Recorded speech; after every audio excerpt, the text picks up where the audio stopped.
Akhirnya kemarin saya punya tamu dari orang-orang yang pakar ekonomi. Apa betul Indonesia nanti ekonominya turun? Ya Gus, kalau ada corona gini-gini. Terus saya beri penjelasan. Mereka mengatakan ekonomi turun karena butuh yang tidak pokok. Andai kan orang hanya butuh makanan pokok, yaitu makan dan minum yang pokok, maka kita tidak pernah miskin. Jadi miskin itu disebabkan karena kebutuhan kita banyak, maka merasa miskin kalau nggak tersampaikan. Makanya istighna itu bukan bisek tapi anisek. Kalau dalam bahasa tasawuf, latela istighna anisek, bukan bisek. Kalau kamu merasa cukup dengan terpenuhinya kebutuhan itu, maka kamu akan nyari-nyari barang itu. Tapi kalau kamu istighna anisek, memang kamu dari awal tidak butuh. Saya beri contoh begini, kalau kamu bisa makan satu piring hanya butuh 10.000, dengan punya gedung tapi nggak bisa makan, itu kan nggak mungkin. Orang punya gedung nggak kuat beli makan. Kalau Allah menghendaki bisa saja, misalnya stroke. Malaikat itu ketika bangga, ya Allah, apa ada orang yang imannya di atas kita? Jawabnya Allah ada. Siapa? Ya orang-orang kudus, kata Allah. Kira-kira gitu. Kenapa? Ya betul. Karena kamu iman saya itu wajar, kamu tahu saya, tapi mereka nggak tahu saya tapi iman. Kenapa bisa iman ya Allah? Karena mereka punya logika, punya akal. Akhirnya Imam Amudi disuruh sama Allah presentasikan logika tauhid kamu lewat jalur matematika. Malaikat disuruh dengerin semua. Isma'u ya malaikati, ini mimpinya wali. Terus Imam Amudi mulai mengajarkan nisbatul isnaini ilal wahid wa nisbatus salasa wal arba'ah ila ma nihayatalah niku binisbatin wahidah, yaitu far'un minal asli wa al wahid. Bo angka sebanyak apapun 2, 3, 4 sampai 1 miliar itu nisbatnya ke angka 1 adalah nisbatul far'i ilal asli. Semuanya berasal dari. Kalau nak kerja kan mulai jam 4 sore. Tinggal itu lawan acara nganti jam 7. Kalau lewat serat. Pikir gue kok wong mabuk. Wong bar minum mabuk. Lu gue ning bis semua ini koyo lu gue wong ning bis. Gusti kok dadi ganjaran ulama nyabari mate kanjeng Nabi. Ono-ono yo mate ape mbok gedhingi rapati mukalla mung rapati sadar. Kok senengi wong kok seneng wong Pak. Sangan lah karo dene Gusti kula niku parek jenengan kok eling tiyang niki. Nek kula kekasih jenengan ya eling jenengan lha apa eling tiyang niki akhire eling ya Allah. Iki makhluk jenengan kabeh kersane.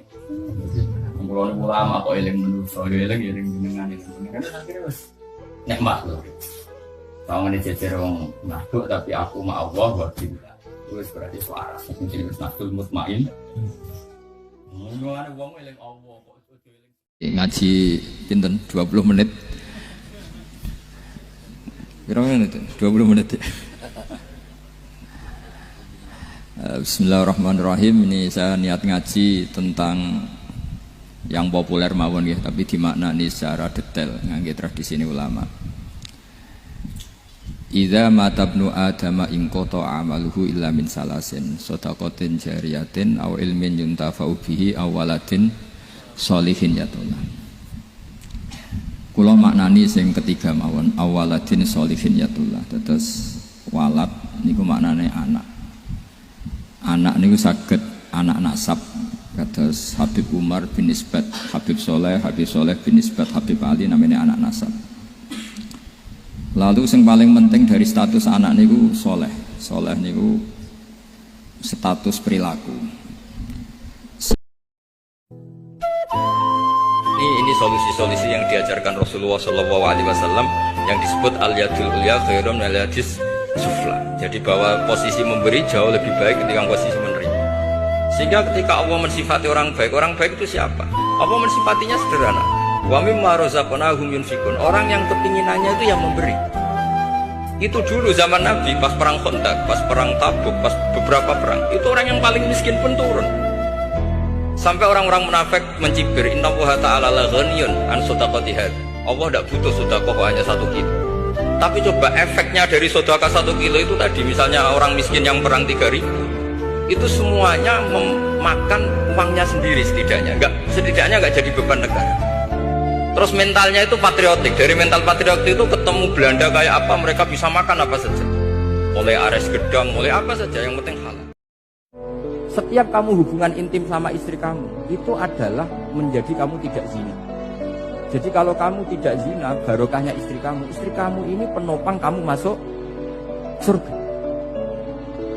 Makanya Rasulullah pernah ditanya, ibadah itu apa saja? Nabi secara ringan diantara jawabannya, wa fi buti ahadikum shadaqah. Sudah kamu ngumpul istri kamu itu ya ibadah. Terus kata sahabat-sahabat, ya Rasulullah ayati ahaduna syahwatahu wa walahu ajrun. Yang benar saja Rasulullah, masa urusan gitu dapat pahala gitu. Nabi jawabannya ya enteng, alaih salawadu'aha fi haramin aka'ana alih wisrun.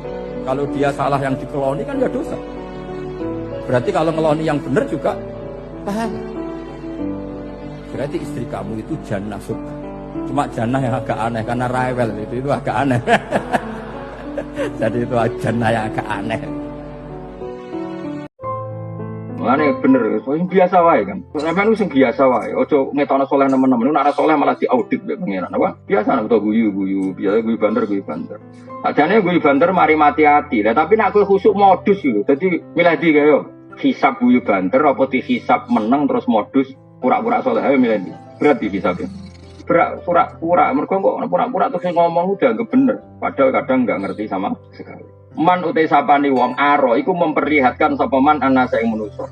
Diperlihatno faqama ing sadhuwure perkara indahu kang sadhuwure man nal khosah sing wedi pengiran. Fa huwa munafik. Orang yang memperlihatkan dirinya ke orang lain seakan-akan dia itu takwanya kelas A.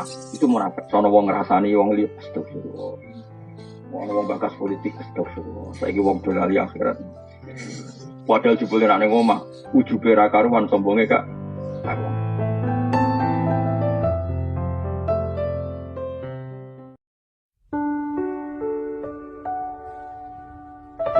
Mulane Dawi Ibnu Hajar Al-Asqalani seneng iku ibadah. Kok ghayatul iman iku halawatul iman. Di salasun mangkunna fihi wajada halawatal iman. Syarat iman harus menemukan manisnya. Manisnya itu nyamannya. Nyaman itu artinya enak. Nah, tentu ekspresi enak itu ya guyon, ceria. Wong menamuni Islam ku enak wong mbek merengut, itu kan malaikat gak ngandel jadi. Muni Islam itu agama sing top, agama sing membawa kebahagiaan dunia dan akhirat. Tapi wong emen besengut gremeng. Dari malaikat itu jari bahagia kok gremeng. Lan kula yakin Mbah Nafi niku parek pangeran niku baru kae ceri.